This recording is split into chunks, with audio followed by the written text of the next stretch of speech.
राम कृपा बिन सुलभन सोई। बिना सत्संग के ज्ञान नहीं होता है, जब से सत्संग नहीं मिलेगा। ध्रुव जी महाराज को भगवान तो मिल गए हैं, परमात्मा मिल गए हैं, लेकिन सत्संग नहीं मिला है। जब यक्षों से लड़ने के लिए गए तो मनु महाराज जाकर के सत्संग साधुना ऋषिकेशानुवर्तिनाम यदात्मानं पराग्रह्य पशुवद्भूत भैससम्। मनु महाराज ने जाकर के कहा, ध्रुव ये क्या कर रहे हो? ध्रुव ने कहा, कर क्या रहा हूं, मेरे भाई उत्तम को इन यक्षों ने मारा है और यक्षों ने मेरे भाई को मारा है, तो मैं इन यक्षों को जीवित नहीं रहने दूंगा। मनु महाराज ने कहा, बेटा ध्रुव, जिसका पृथ्वी पर जन्म हुआ है उसकी मृत्यु तो होनी है। जातस्य ध्रुवोर मृत्यु ध्रुव जन्म मृतस्य च।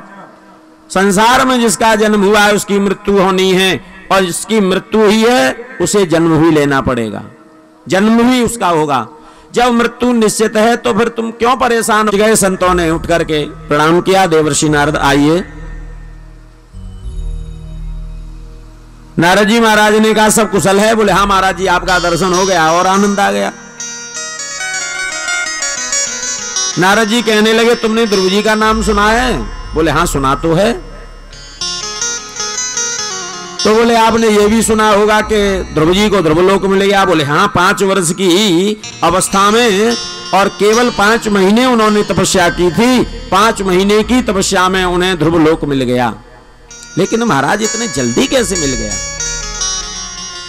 हमें इतने वर्ष हो गई तपस्या करते करते।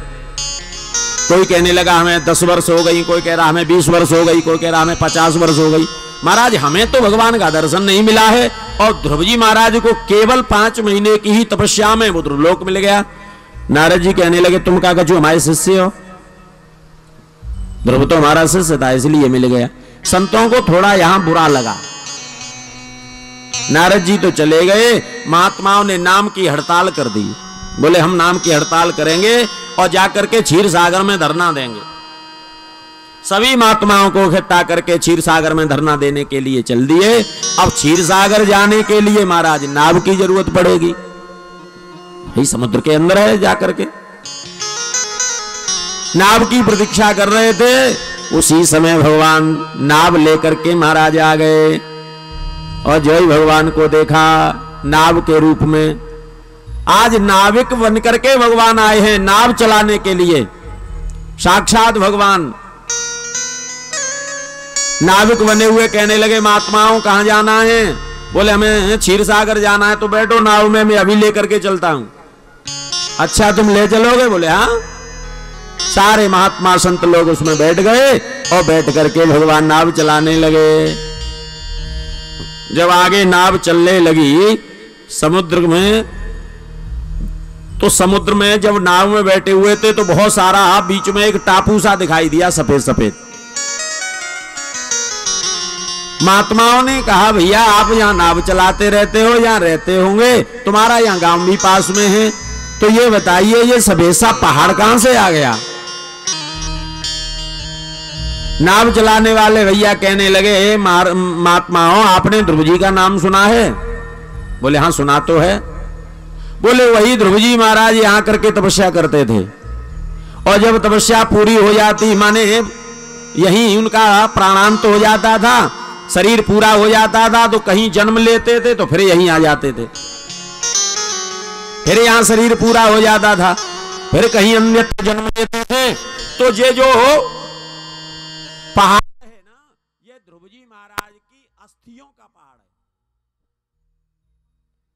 फिर कहीं जाकर के जन्म लिया।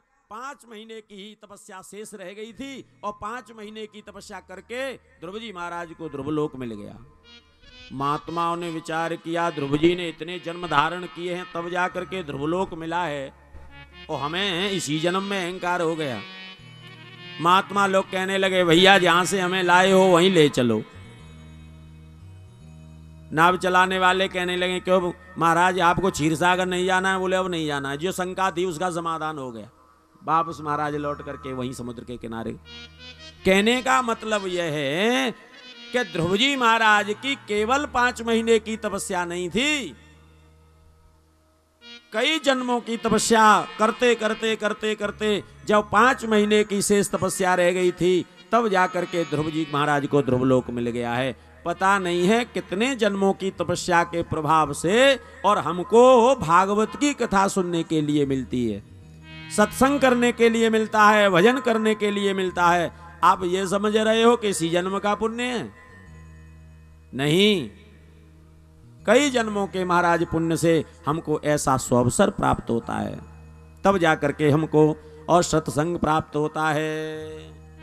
बोलिए कृष्णचंद्र भगवान की जय हो। इन्हीं ध्रुव जी महाराज के वंश में आगे अंग नाम के महाराज राजा हुए, अंग के बैन हुए। अभी रुक जाओ, हम बुला लेंगे।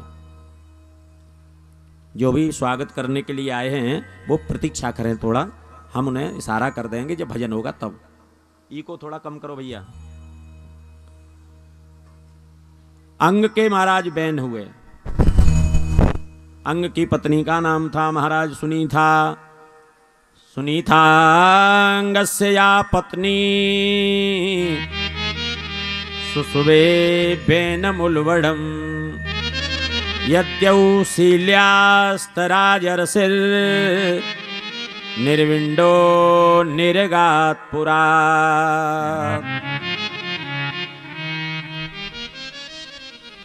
अंग के बैन नाम के पुत्र हुए। बैन महाराज थोड़ा बड़ा हो गया, लेकिन ये पिता से विमुख, माने जैसे अंग महाराज धार्मिक थे वैसे इनका पुत्र बैन धार्मिक नहीं था, थोड़ा विपरीत था। ये बढ़िया बढ़िया बात बताते थे, सत्संग की बात बताते थे, और वो उल्टा काम करता था। पिता ने समझाया, बेटा ऐसा नहीं करते हैं, संत महात्माओं को, ब्राह्मणों को, गाय को, इन सब की पूजा करते हैं, सम्मान करते हैं, लेकिन वो नहीं मानता था। बैन के कर्मों को देख करके, कृत्य को देख करके अंग महाराज परेशान हो गए और घर छोड़ करके चले गए तपस्या करने के लिए। जब अंग महाराज चले गए तो राजा की गद्दी खाली हो गई। अब खाली हो गई तो सभी संत महात्मा मिल करके और बैन को गद्दी पर बिठा दिए। बोले कोई बात नहीं है, पिता के बाद पुत्र का ही नंबर आता है, पुत्र को ही बिठा दिए। अब बैन जब राजा हो गया तो बैन पहले से ही महाराज उल्टा चलता था, अधार्मिक था। अब राजा बन गया, बल आ गया, हाथ में सत्ता आ गई, तो जैसा मन में आता है वैसा ही करता है। इस बैन ने महाराज घोषणा कर दी, न अष्टव्यम न दातव्यम न होतव्यम द्वया क्वचित इत निवारयत् धर्मम भैरी घोषेण सर्वस। न कोई यज्ञ करेगा, न कोई दान देगा, न कोई जप करेगा, न तप करेगा। यज्ञ करना है तो मेरे नाम से ही करें, बैनाय स्वाहा, बैनाय स्वाहा। जप करना है तो मेरे नाम से करेंगे, बैनाय नमः, बैनाय नमः। पूरा यज्ञ आदि बंद कर दिया, संत महात्माओं का सम्मान बंद कर दिया। अब तो संत महात्मा छुप करके रहने लगे, क्योंकि ये दुष्ट था, अधार्मिक था, ये सम्मान नहीं करता था, पकड़ करके जेल में और डाल देता था। डर के मारे कुछ साधु संत महात्मा महाराज भाग गए। कुछ महात्मा थोड़ा बलवान थे, शक्तिमान थे, जब तप भी करने वाले थे, इकट्ठे होकर के आए और आकर के समझाने लगे। अहे रे विपय पोषा पोषक स्यानर्थ भ्रत बेनः प्रकृते वा खल सुनीतार गर्भ संभवा। महात्माओं ने कहा, तुम सुनीता के गर्भ से पैदा हुए हो और फिर भी उल्टे काम करते हो। तुम्हें पता होना चाहिए, संत महात्माओं का सम्मान करना चाहिए, भगवान का पूजन करना चाहिए। एकदम बैन क्रोधित होकर के कहने लगा, कौन है भगवान? भगवान मैं हूं, मैं राजा हूं, राजा भगवान होता है। महात्माओं ने कहा, राजा भगवान नहीं होता है, राजा भगवान के समान होता है, जो कि प्रजा का पालन करता है। लेकिन तुम तो स्वयं भगवान। बोल नहीं, मैं भगवान हूं। महात्माओं को थोड़ा क्रोध आ गया और क्रोधित होकर के महाराज एक हुंकार मार दी, हन्यताम हन्यताम में स पापः प्रकृति दारुण जीव जगदसावासु कुरुते भस्म सात ध्रुवम। जो ही क्रोध आया एकदम महाराज हुंकार मारी और उस क्रोध की हुंकार से बैन निष्प्राण हो गया। और जो ही निष्प्राण हुआ महात्मा लोग तो चले गए, इसके सबको तेल के कढ़ाई में बंद करके रख दिया। अब गद्दी पर कोई राजा नहीं है, राजा नहीं है तो अराजकता फैल गई। भाई फैल ही जाएगी जब कोई किसी के ऊपर नहीं होगा, किसी के वश में कोई नहीं होगा तो जो मर्जी आएगा वो करेगा। परम स्वतंत्र न सिर पर कोई। अब तो और ज्यादा स्थिति विलक्षण हो गई। पहले तो राजा धार्मिक था ही और अब स्वतंत्र लोग हो गए। महात्माओं को फिर दया आई। महात्मा लोग गए जा करके पूछने लगे सुनीता से, तुम्हारे पुत्र का शव कहाँ है? कहा मैंने तेल के कढ़ाई में डाल दिया। बोल निकालो। उस बहन के शरीर को निकाला और निकाल करके सबसे पहले कटी प्रदेश का मंथन किया, कमर का मंथन किया। जो ही मंथन किया उसमें से एक बौना बौना महाराज पुरुष, छोटी छोटी आंख, छोटे छोटे कान, चपटी नाक का निकला। और निकलते कहने लगा मैं कौन हूं, मैं कौन हूं। महात्माओं ने कहा निषीद। संस्कृत में निषीद का अर्थ है बैठना। बैठने के लिए महात्माओं ने कहा निषीद। जब निषीद कहा तो उसका नाम ही निषाद पड़ गया। निषीदेत्यब्रुवस्तात स निषादस्ततो भवत। निषीद शब्द को कहने से ही उसका नाम निषाद पड़ गया। वहीं से निषादों की उत्पत्ति। दाई भुजा का मंथन किया। महाराज भगवान के अंश से पृथु महाराज प्रकट हुए। बाई भुजा का मंथन किया तो लक्ष्मी के अंश से अरुचि नाम की और रानी प्रकट हुई। दोनों का विवाह करके गद्दी पर बिठा दिया। पृथु महाराज का राज्य हो गया। बोली पृथु महाराज की जय हो। जब पृथु महाराज का राज्य हुआ, राज्य में सब लोग बड़े आनंद से रहने लगे, लेकिन किसान परेशान। वत्सला तब भोक्षे क्षीरमयान कामान अनुरूपम च दोहनम। देवताओं ने महाराज बृहस्पति को बछड़ा बना करके सुनत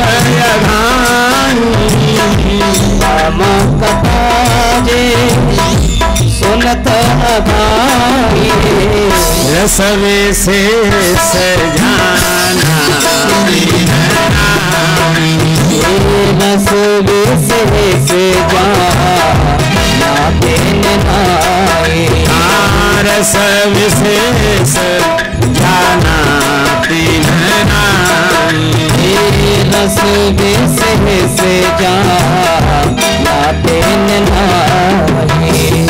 जो भगवान के गुणानुवादों को सुनकर के तृप्त हो जाता है, अघा जाता है, उसने तो भागवत रस को महाराज जाना ही नहीं है, भगवत तत्व को जाना ही नहीं है। जो ये कह देता है कि मैं तो अघा गया हूं, खूब कथा सुनी है। महाराज ये पुराण है। आप कोई भी उपन्यास पढ़िए, कोई अखबार पढ़िए, कोई कहानी की किताब पढ़िए, एक बार पढ़ लोगे दोबारा पढ़ने का मन नहीं करेगा, रद्दी की टोकरी में डाल दोगे। और आप पुराणों को जितना भी पढ़ोगे, चाहे वो रामचरितमानस हो, चाहे वो श्रीमद् भागवत महापुराण हो, चाहे वो देवी भागवत हो, चाहे विष्णु पुराण हो, कोई भी हो, एक बार पढ़ करके जब दोबारा पढ़ोगे तो और ज्यादा आनंद आएगा, तीसरी बार पढ़ोगे तो और ज्यादा आनंद आएगा, चौथी बार पढ़ोगे तो और ज्यादा आनंद आएगा। इतना पुराना होने पर भी आज नया आनंद देता है, इसीलिए इसका नाम है पुराण। पुरा अपि नवम इति पुराण। पुराना होने पर भी जो नित नया आनंद प्रदान करता है उसे ही पुराण कहते हैं। पृथु महाराज कह रहे हैं, प्रभु मैं तुम्हारे गुणानुवादों को सुनकर के तृप्त नहीं हो रहा हूं, इसलिए मुझे 1000 कान दे दो। विचार करो, 1000 कान लगेंगे कहां यदि देवी दिए जाएं। इसका मतलब यह है कि 1000 कान सुनने की शक्ति हमें इन 2 कानों में दे दो, जो कि हम तुम्हें बार बार सुनते रहें, तुम्हारे गुणानुवादों को सुनते रहें। बड़ी सुंदर भक्ति है पृथु महाराज की। श्रीमन नारायण प्रसन्न हो गए और प्रसन्न होकर के महाराज इनको वरदान दे देते हैं और वरदान दे करके चले जाते हैं। इन्हीं के महाराज आगे प्राचीन बरही नाम के महाराज राजा हुए हैं और प्राचीन बरही नाम के राजा हुए उनको पुरंजनों पास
नाम रह जाएगा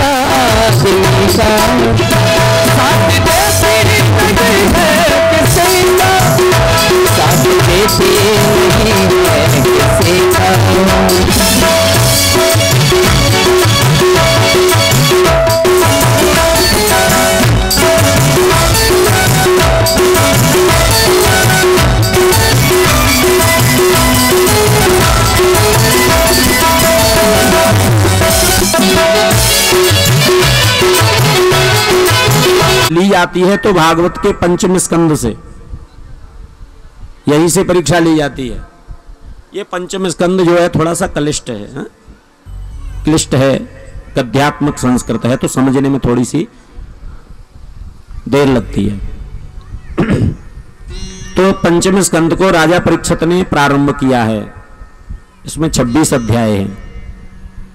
प्रियव्रत भागवत आत्मा राम कथम मुने ग्रहे रमतयन्मूला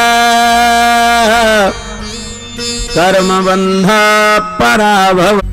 परीक्षित जी महाराज ने पूछा, गुरुदेव आपने मनु महाराज के 2 पुत्रों का वर्णन किया था, एक प्रियव्रत का और एक तानपाद का। प्रियव्रत जी जो बड़ा सुंदर राज्य किया और पीछे डाल दिया,